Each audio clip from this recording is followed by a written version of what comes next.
Salam sejahtera bagi kita semua. Pertama-tama perkenalkan, saya Firman Pancasektiandi atau kalian bisa panggil dengan Pak Firman. Saya adalah seorang konselor sekolah atau biasa disebut juga sebagai guru BK di salah satu SMP swasta terbaik di Surabaya Selatan, SMP Kartika 14 Surabaya. Nah, dalam kesempatan kali ini saya akan memberikan sebuah layanan informasi pada kalian. Topiknya mengenai public speaking.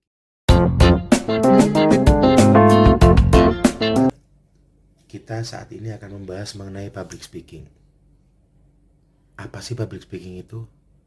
Ya, public speaking adalah kemampuan atau skill yang dimiliki seseorang agar ia mampu berbicara dengan lancar di depan umum. Lalu bagaimana caranya mengatasi hambatannya?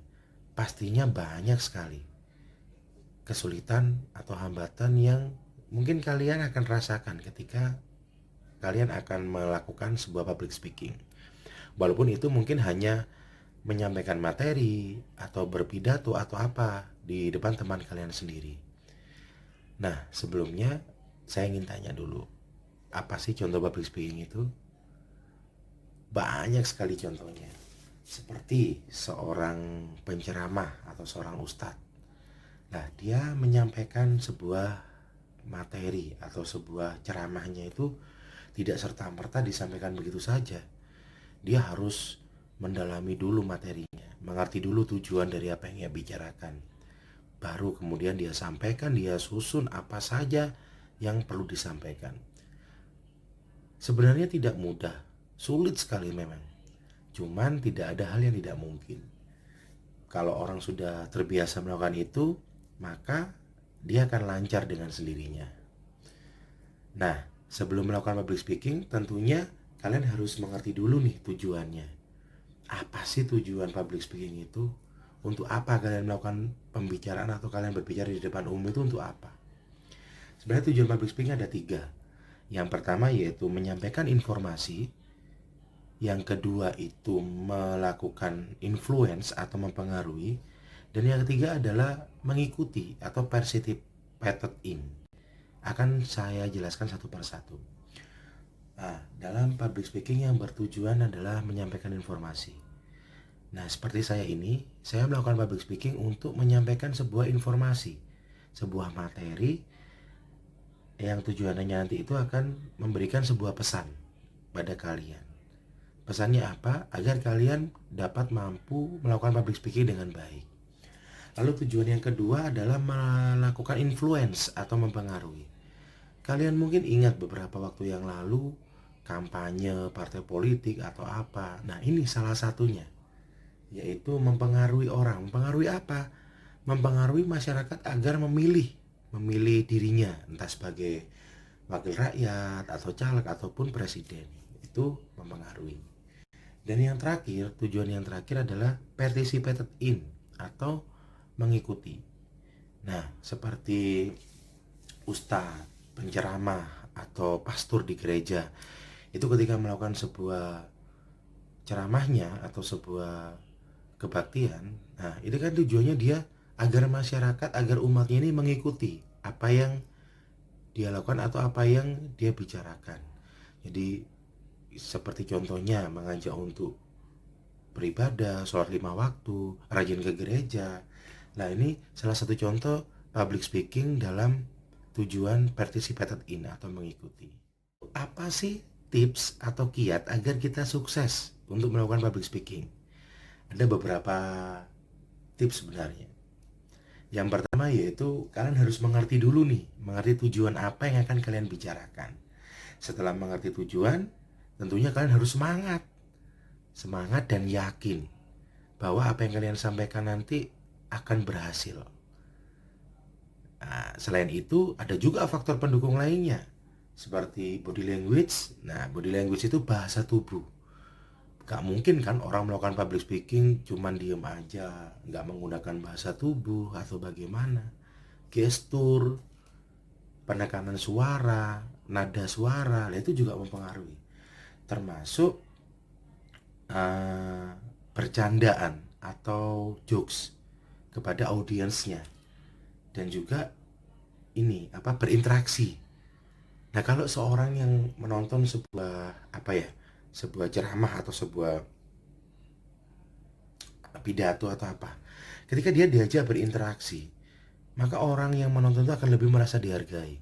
Jadi dia akan lebih memberikan perhatian yang penuh pada si penceramah tadi atau orang yang melakukan public speaking tadi.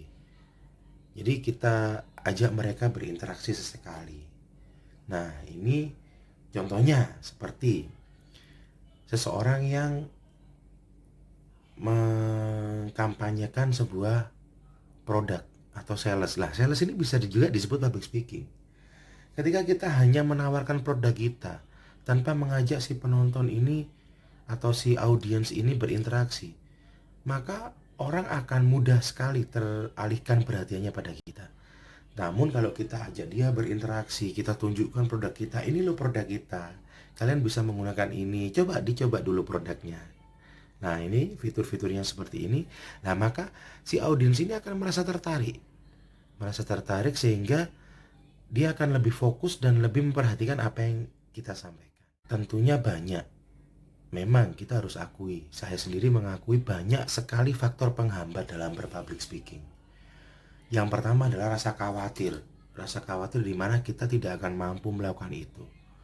Hal ini tentunya akan mengedownkan kita. Kalau kita khawatir yang berlebihan terlebih dahulu, itu mau tidak mau otomatis kita akan memberikan sugesti negatif pada diri kita.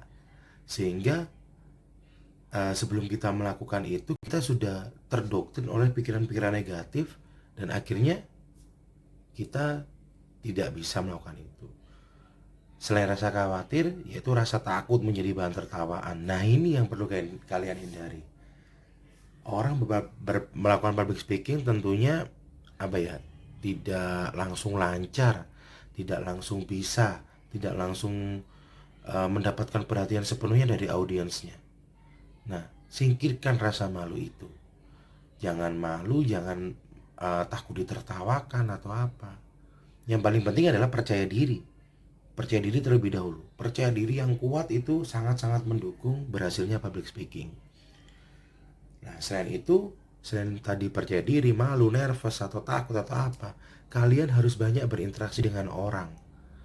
Nah, dengan melakukan banyak interaksi dengan orang, maka ini akan mendukung sekali ketika kalian melakukan public speaking. Seperti ikut organisasi, atau kumpul-kumpul lah dengan tetangga di kampung, atau teman di sekolah. Jadi lebih terbuka kepada dunia luar. Ini akan membantu kalian untuk bisa sukses melakukan pembicaraan di depan umum dengan baik. Lalu bagaimana sih mengatasi faktor penghambat tersebut? Banyak sekali tips untuk mengatasi gimana agar nggak malu, agar nggak khawatir, agar nggak takut.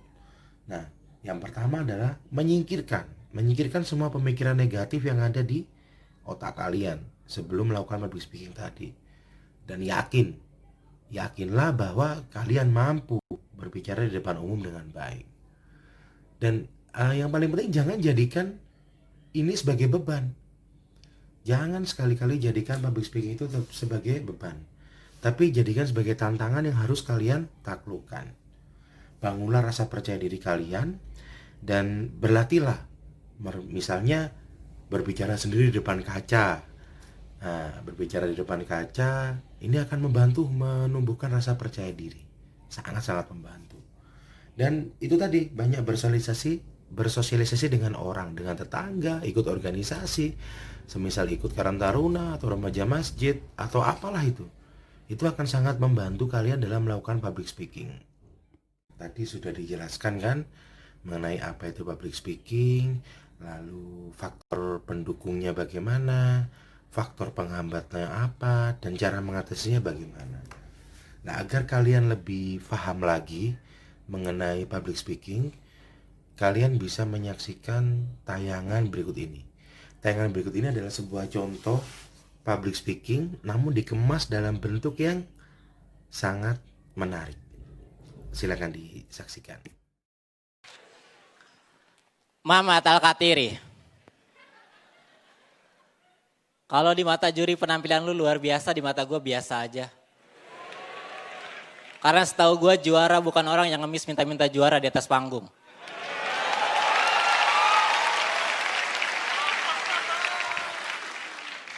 Sosokan ngeledekin bapak gua. Seleranya tinggi loh dia. Minimal rambutnya blonde.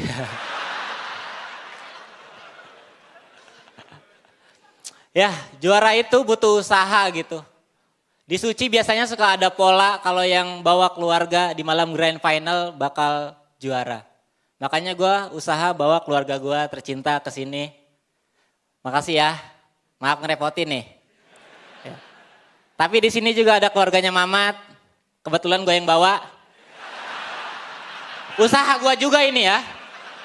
Makasih, maaf ngerepotin nih.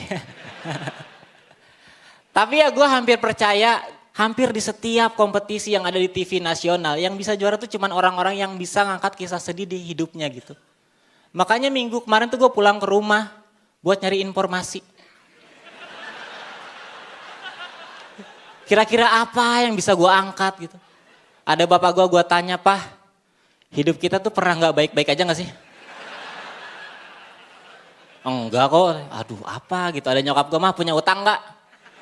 "Punya Wan." "Nah ini nih, utang apa mah?" "Puasa." "Ya nggak sedih dong."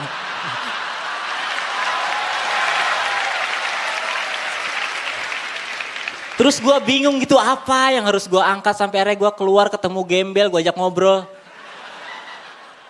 "Bang, mau jadi keluarga gue nggak?" Terus dia bilang, "Nggak mau." "Lah kenapa bang?" "Ah telat lu, udah duluan diajak Mamat." Kalah star ya gue. Tapi nggak apa-apa tuh, gue dari awal kompetisi tuh nggak pernah nyari juara. Juara mah nggak usah dicari, udah ada di sini. Gue nggak ngejar juara gitu, satu-satunya yang gue kejar di kompetisi ini, ya hadiahnya. Dapat mobil loh. Kalau dapat kan lumayan, hitung-hitung gue bisa ngebahagiain calon istri gue yang duduk di mana ya? Oh itu. Sorry. Kirain kalau grand final boleh milih lagi ya. Enggak ya, sorry. Tapi yang di situ emang nggak mau jadi calon. Dapat mobil loh. Sayang kamu ikhlas kan? Ikhlas lah. Mobil kan bangkunya banyak. Bisa 3-in-1 kita.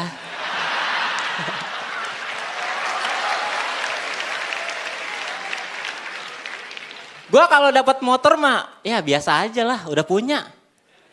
3 tahun gue pacaran sama pacar gue kemana-mana naik motor gitu, pacaran gak enak, gak bisa ngapa-ngapain.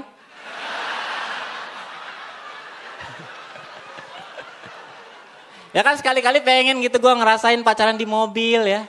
Mesra-mesraan gak ada yang lihat, tau-tau goyang aja. Goyang karena panik, siapa yang bawa nih? Kagak ada yang bisa.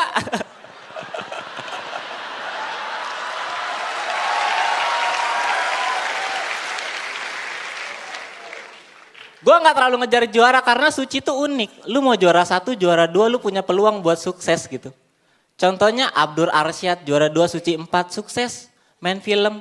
Rahmat Ababil juara 2, Suci 5 sukses main sinetron. Segitu juara 2 lihat juara 1-nya Rigen.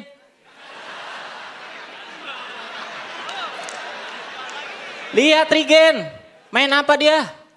Main remote. Rahmat lagi nih.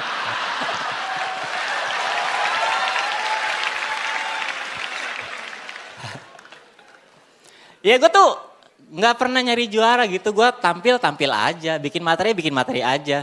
Gue gak terlalu peduli sama penilaian gitu. Dapat kompor gas syukur, gak dapat kompor gas gak apa-apa. Udah ada ini di kosan. 2 tungku lagi.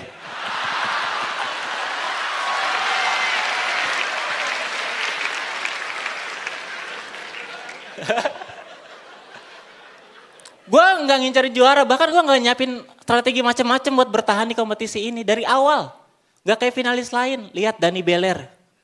Dia pura-pura jadi anak cuma biar bisa bertahan. Coki Anwar pura-pura gila biar bisa bertahan. Sampai-sampai Kang Didi pura-pura susah. Cuma biar bisa masuk Dupan itu. Semuanya pakai strategi tapi hasilnya apa? Mereka gak nyampe di grand final.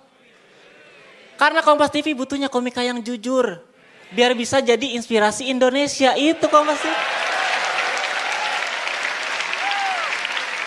Makanya gue nggak heran kenapa di final ini gue ketemunya Mamat Alkatiri. Karena Mamat orang jujur. Gak mungkin dia pura-pura Papua.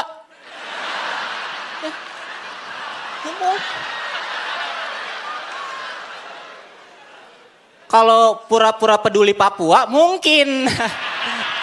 Siapa tahu cuma gimmick ya. Tapi Mamat orang baik, buat yang nggak tahu dia tuh bela-belain kuliah kedokteran karena dia tahu di Papua sangat minim tenaga medis. Mulia sekali loh anak itu. Makanya malam ini gue sih ikhlas kalau dia jadi dokter aja udahlah. Buat Kompas TV tolong ya, jangan sampai gelar juara menghambat niat mulia beliau. Nah. Kalau Mamat juara terkenal sibuk tinggal di Jakarta, siapa yang ngurusin Papua? Regen, gak bisa.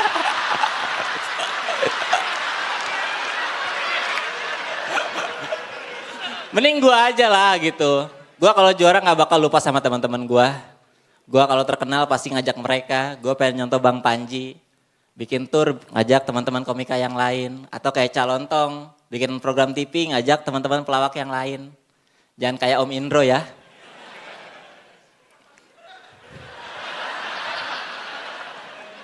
Kerja kok sendirian. Teman-teman Warkop nggak diajak Om? Apa Om Indro yang nggak diajak ya? Terima kasih gue Ridwan, selamat malam Balai Sarbin. Tadi mungkin Anda bertanya, kenapa kok contoh yang diambil pelawak atau komedian? Ya, komedian, pelawak, penyanyi bahkan, itu termasuk salah satu contoh orang berpublic speaking. Gak mudah loh orang bisa ngelawak atau berkomedi di depan begitu banyak audiens. Tentunya hal ini membutuhkan perancangan, membutuhkan setting yang cukup membingungkan atau bahkan dia sendiri mungkin mengalami kesulitan saat menyusun skripnya. Bagaimana dia harus berpikir apakah nanti lawakannya diterima. Nah, seperti tadi apa yang saya sampaikan mengenai bagaimana agar kita sukses kiatnya. Kita harus tahu tujuannya dulu. Kita harus paham materinya dulu. Materiku apa nih yang mau saya sampaikan?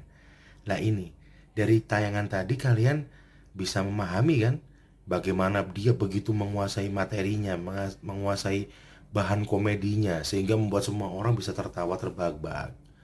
Ini nggak mudah. Banyak riset yang dia lakukan, penelitian, mencari-cari browsing di mana-mana tentang candaan-candaan yang bisa bikin orang ketawa. Nah ini dia berusaha apa? Berusaha untuk menguasai materinya.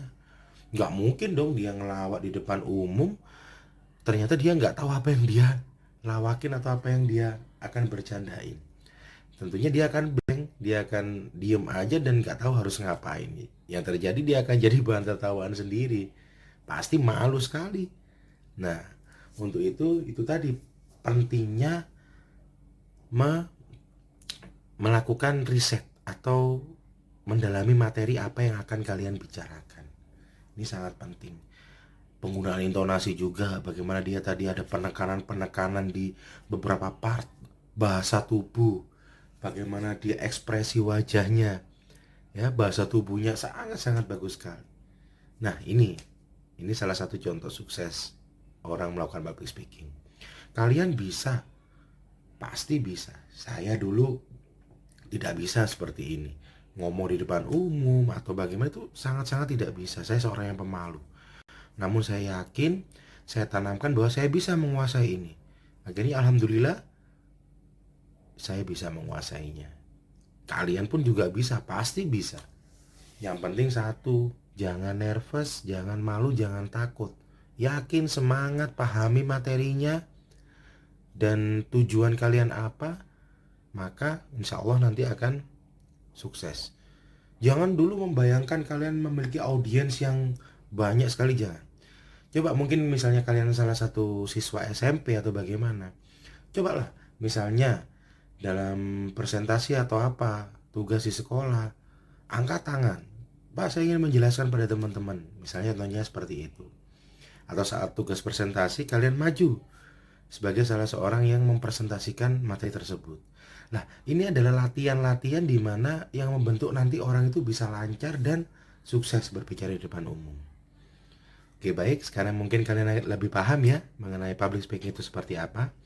Nah, semoga materi yang saya sampaikan ini bisa memberikan manfaat pada kalian. Oke, terima kasih telah menyaksikan, telah mendengarkan, telah memahami materi yang saya sampaikan ini. Saya, Pak Firman, mengucapkan banyak terima kasih dan sampai jumpa di lain kesempatan. Assalamualaikum warahmatullahi wabarakatuh. Salam sejahtera bagi kita semua.